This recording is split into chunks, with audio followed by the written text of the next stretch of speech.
Прывітанне, сябры.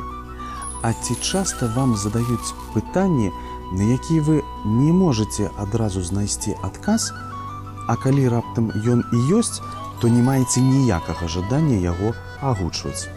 Упэўнены, што кожны трапляў у такія сітуацыі.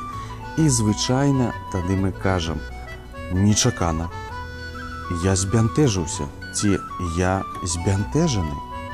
Бянтэжыцца – гэта смущацца, ціряцца. Абсалютна кожнага чалавека можна збянтэжыць.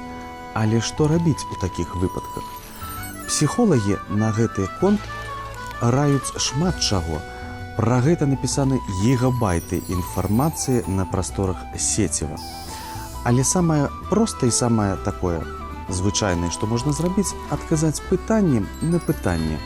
Напрыклад, а хто вам такое сказаў? Ці, а якія версіі ў вас? І галоўнае, трымайцеся упэўнена, не хавайце галаву ў плечы. Поспехаў вам, сябры, не бянтэжцеся. Усё будзе добра. Да сустрэчы.